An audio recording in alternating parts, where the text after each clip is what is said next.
Between 1845 and 1851, a great famine overtook the Irish people, as potato crops failed as a result of a fungus.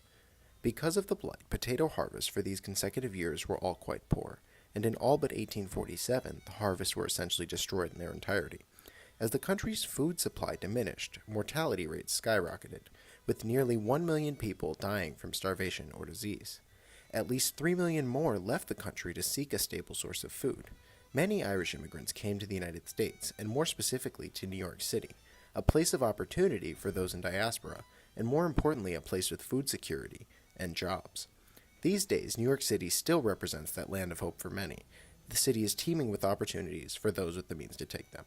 Nestled in the city's Battery Park is a plot of land angled above the sidewalk, a stark contrast to the skyscrapers who tower above it.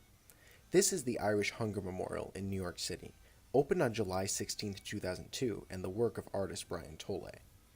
Viewers of the monument will be taken on a journey into the remnants of an Irish cottage and farm plot ascending 25 feet above the New York City cement pathway in a jagged limestone cutout. The memorial's entrance bears likeness to a cave which contrasts the openness of the rest of the cottage, but perhaps most important are the glass bars that wrap the monument, adorning it with nearly 2 miles of text. Because of this, the Irish Hunger Memorial in Battery Park utilizes viewer interactivity and long-term formal adaptability to allow reflection of the past onto the present, and for that reason, the monument is erected in a way that is not only backward-looking, but also demonstrative of the status quo. First and foremost, the monument pays due homage to the past. As a memorial dedicated to the victims of the Great Famine in Ireland, the form of the monument is deeply connected to that narrative.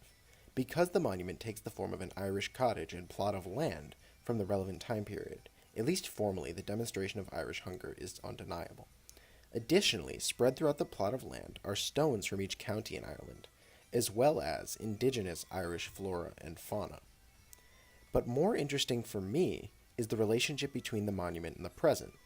Because monuments are ultimately a projection of current values on the past, this monument is unique in that it is forever evolving. The backlit plexiglass bars pictured have text that reflect current sentiments, and as the Great Famine in Ireland disproportionately affected the lower class, this same understanding can be construed from the memorial, but now it offers a profound statement of how far we've come, but also how far we still have yet to go in terms of equality. The meal gap represents food insecurity as a number of missing meals that results from insufficient household resources to purchase food. In short, the meal gap is the difference measured in meals between a household being food insecure and food secure. In Manhattan Districts 1 and 2, which includes Battery Park City, the meal gap in 2014 was 2.9 million meals. In New York City as a whole, that number for 2014 was 241.9 million meals, a number that increased 7.8% between 2009 and 2014, despite the apparent recovery from the recession in 2008. It is my belief that the Irish Hunger Memorial serves as a reminder to the general public that people who may be experiencing food insecurity are not to be forgotten, and that by placing those not experiencing food shortage into the darkness of the cave-like Irish Hunger Memorial, hopefully positive action can be spurred amongst New Yorkers and tourists alike.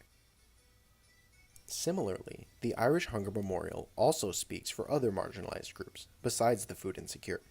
The artist behind the Irish Hunger Memorial, Brian Tolle, has described himself as very, very out in terms of his sexuality, and his longtime partner Brian Klein was actually able to help source the building for the monument, a cottage in which his family had lived in around 1900. The integral nature of Tolle and Klein's relationship to the project may allow for new grounds to be broken in the LGBT+ community in New York City. Specifically, this may be an important step in allowing LGBT groups to march in the St. Patrick's Day Parade. Since 2002, many of these groups have been allowed to march in the parade, but as of 2018, some groups had still been banned from marching on the basis of their sexuality.